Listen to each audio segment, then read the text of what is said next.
कि मेरे हाव भाव को देखकर आपको पता लग ही गया होगा, मैं ठहरा इस नाटक का सूत्रधार। सूत्रधार मतलब एक उत्प्रेरक जो कभी कभी नाटक के मूल गति को हानि पहुंचाए बिना उसकी गति धीमी करता है तो कभी तेज। आज हम आपके सामने ऐतिहासिक घटना पर आधारित एक नाटक प्रस्तुत करने जा रहे हैं जिसका नाम है गौरा और बादल। तो आपके सामने प्रस्तुत है गौरा और बादल की वीर गाथा पर आधारित ये नाटक।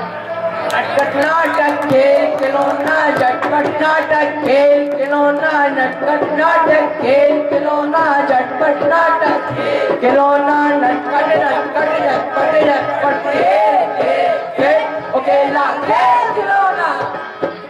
नटखट नाटक खेल खिलौना, झटपट नाटक खेल खिलौना, नटखट नाटक खेल खिलौना, झटपट नाटक खेल खिलौना, नटखट नटखट झटपट झटपट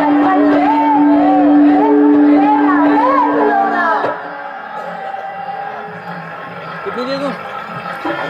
दो।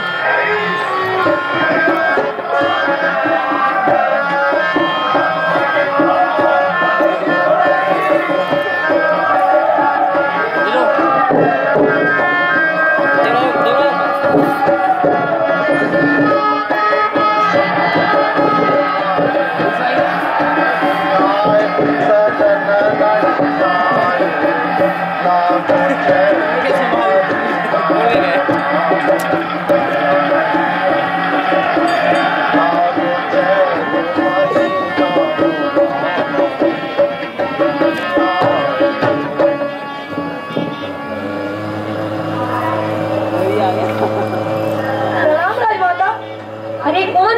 गौरा बादल, आओ आओ बैठो। राजमाता, आप जरूर किसी गहरी चिंता में डूबी हुई थी, इसीलिए हमारे आने का आपको पता ही नहीं चला। हाँ बेटा, तुम्हारा कहना ठीक है, मैं इस समय अत्यंत चिंतित हूँ। क्या हम आपकी चिंता का कारण जान सकते हैं राजमाता? हाँ हाँ क्यों नहीं, तुम दोनों तो मुझे पुत्रों से भी बढ़कर प्रिय हो। मेरी चिंता का कारण ये है कि तुम्हारे महाराज अभी तक वापस कैसे नहीं आए। महाराज तो सुल्तान को विदा कराने नगर के प्रवेश द्वार तक गए थे, आप चिंता क्यों करती हो सकता है वे घूमते घूमते उनके शिविर चले गए हो। उनके साथ अंतरक्षक तो है ना? हाँ राजमाता, पर पता नहीं मेरी कांतियाँ क्यों फड़क रही है। हमें इन आतताइयों पर कदापि विश्वास नहीं करना चाहिए। मेरा मन आज दुखी है। आप दुखी मत होइए राजमाता, भगवान एक महाराज की रक्षा जरूर करेंगे। दुखी नहीं बादल, मेरा तो अंग प्रत्यंग अपमान की ज्वाला से देख रहा है। अपमान?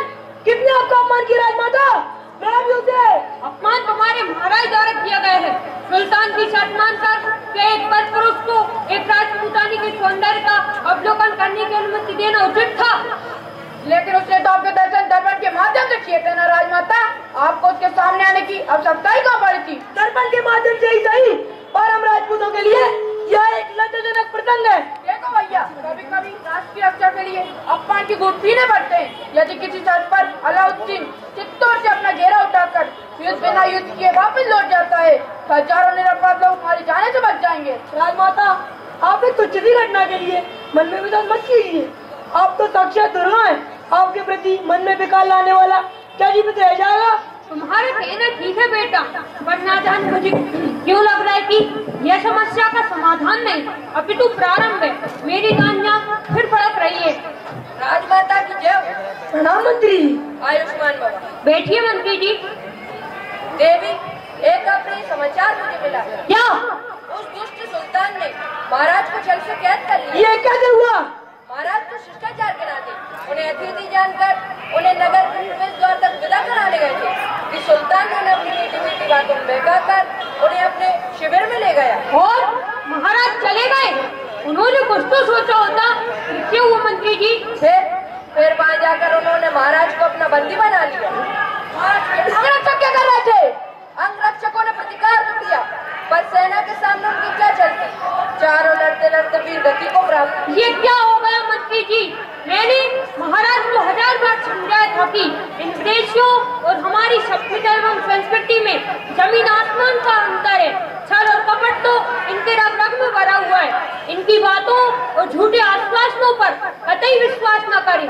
लेकिन महाराज ने मेरी एक न सुनी। अपने सरल स्वभाव के कारण महाराज ने एक बड़ा संकट मोल ले लिया। हमें चिंता नहीं करनी चाहिए। यदि समस्या है तो उसका समाधान भी निकलेगा। क्या समाधान निकलेगा बेटा? खैर मंत्री जी, आप लोग कुछ उपाय कीजिए, मैं भी कुछ सोचती हूँ। प्रजा का मनोबल बना रहना चाहिए। जो आज्ञा दे।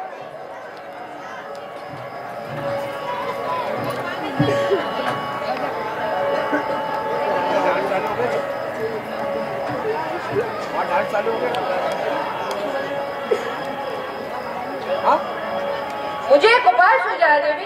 क्या उपाय है मंत्री जी? आप महाराज को बचाने के लिए सुल्तान से निकाह करने का झूठा आश्वासन का संदेश सुल्तान के पास भेजें। फिर वहाँ गौरवादल अपने सैनिकों के साथ महारानी के वेश में टोली में बैठकर वहाँ जाएंगे और सुल्तान के सैनिकों से महाराज से आखिरी बार मिलने की अनुमति प्राप्त कर महाराज को मुक्त करा लाएंगे। बहुत अच्छा उपाय है मंत्री जी। आप सुल्तान के पास मेरा ये संदेशा भेज दीजिए। महारानी पद्मावती उससे विवाह करना चाहती है। जो आज्ञा दे। छठे शात्यम समाचारे दुर्तों और दुष्टों के साथ ऐसा ही व्यवहार करना चाहिए।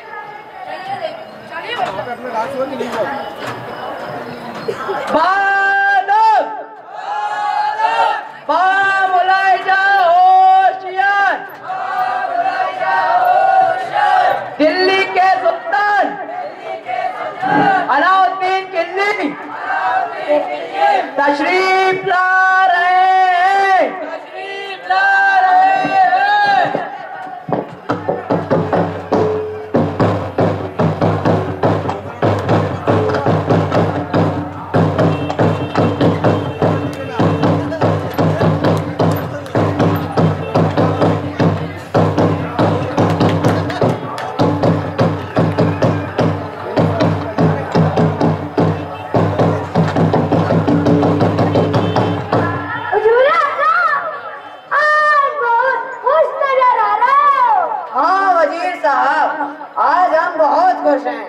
चित्तौड़ फतेह तो नहीं कर पाए, लेकिन वहाँ के राजा को जरूर बंदी बना लाए हैं। हुजूर माफ करें, ये तो दोस्ती के साथ दगाबाजी हुई। ये तो इस्लाम धर्म के उसूलों के खिलाफ। ये बार बार इस्लाम को अल्लाह मत दिया करो वजीर। इस्लाम क्या कहता है और क्या नहीं, इससे हमें कोई मतलब नहीं। हमें तो हिंदुस्तान पर राज करना है और ऐश करना है, ऐश। हुजूर, लेकिन राजा भीम सिंह को कैद करने से हमें क्या फायदा होगा? अरे जब शेर हमारी कैद में है तो शेरनी भी खुद आ जाएगी। हाय अल्लाह, क्या गजब का हुस्न है। हम तो रानी पद्मावती के हुस्न पर दिलो जान से फिदा हो चुके हैं। खैर वजीर साहब तशरीफ रखिए। आदाब हुजूर। आदाब आदाब आदाब हुजूर। आदाब आदाब आदाब हुजूर। अबे आदाब आदाब क्या चल रहा है? जो बोलना है जल्दी बोल। हुजूर, चित्तौड़ से भागे मंत्री जी महारानी पद्मावती का पैगाम लाए हैं। क्या कहा? पैगाम लाए हैं? उन्हें बाइज्जत पेश किया जाए। मंत्री जी को पेश किया जाए।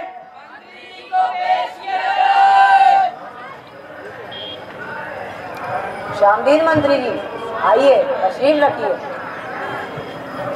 कहिए मंत्री जी, क्या पैगाम है? सुल्तान महारानी पद्मावती जी आपसे निकाह करना चाहती। क्या कहा? निकाह? देखो जी, हम कहते थे ना कि औरत उसी की होती है जिसके पास धन दौलत और ताकत होती है।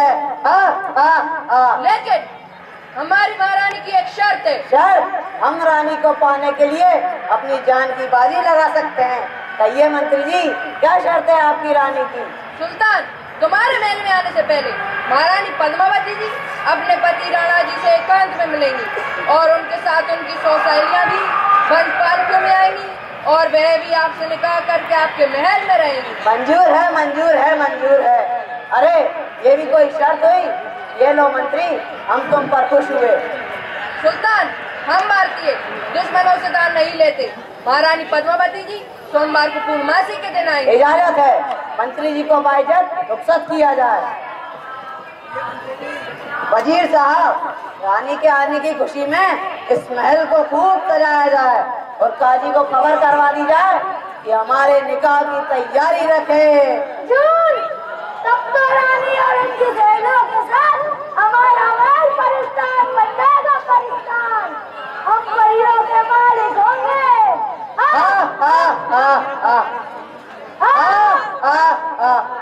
वजीर साहब, आप हमारे निकाह की तैयारियां कीजिए, हम जब तक आराम फरमा के आते हैं।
इस पालकी में चित्तौड़ की महारानी पद्मावती जी हैं। पर्दा उठाओ।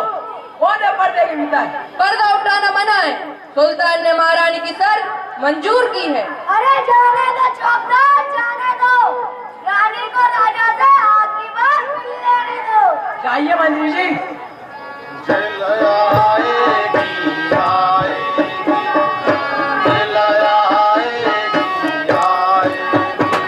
मैं मुगल सैनिकों को मदरा पान कराकर नशे में धुत कर देता हूँ। इससे महाराज को छुड़ाने में आसानी होगी। नमस्कार वजीर साहब। आदाब। मंत्री जी, क्या बात है? तुम लोग यहाँ उदास बैठे हो? क्या सुल्तान के निकाह की खबर मालूम नहीं? मालूम है, मालूम है। तो अब खुशियाँ मनाएं, कुछ मदरा पान हो जाए। क्यों नहीं, क्यों नहीं। आइए मंत्री जी।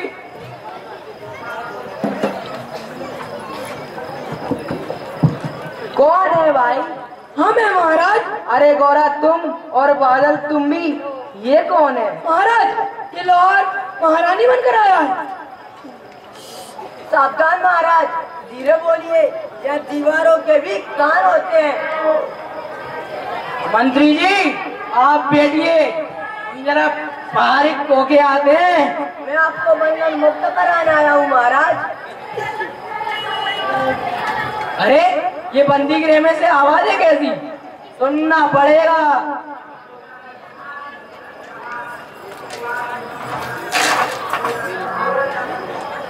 लेके रहे तो चलूंगा। चल का वादा चलते ही संभव है। आप ठीक यहाँ से जाइए, कुछ ही दूरी पर हमारी घुड़सवार सेना है, आपकी प्रतीक्षा कर रही है। गौरा बादल तुम यहाँ अकेले? अकेले? हम अकेले कहाँ हैं? करोड़ों देशवासी की शुभकामनाएं हमारे साथ है। हम कद्र देशभक्ति काफी है इन हजारों टुकड़ गौरों के लिए। हम शीघ्र लौटेंगे महाराज। धोखा धोखा।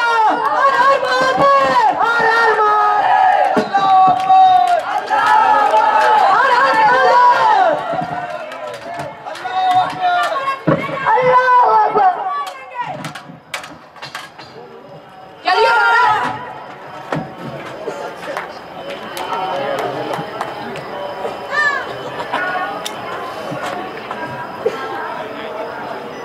तो ये थी गौरा और बादल की कहानी, जिन्होंने अपनी मातृभूमि की रक्षा के लिए और अपनी माता के सम्मान के लिए अपने प्राणों की परवाह किए बिना महाराज को अलाउद्दीन की कैद से मुक्त कराया और लड़ते लड़ते वीर गति को प्राप्त हुए। लेकिन सुल्तान अलाउद्दीन खिलजी का अत्याचार चित्तौड़ पर अभी जारी था। राजा भीम सिंह के सैनिक धीरे धीरे कम होते जा रहे थे। ये सब अपनी आंखों से देख रही रानी पद्मावती ने अपने आप को अग्नि देवता के हवाले कर दिया और उनके साथ चित्तौड़गढ़ की अनेक रानियों ने अपना जौहर किया और राजपूतों की मान मर्यादा को कभी खत्म नहीं होने दिया। आज हम इस युद्ध में शहीद हुए योद्धाओं को श्रद्धांजलि अर्पित करते हैं और इस नाटक को यहीं समाप्त करते हैं। जय चित्तौड़, जय चित्तौड़।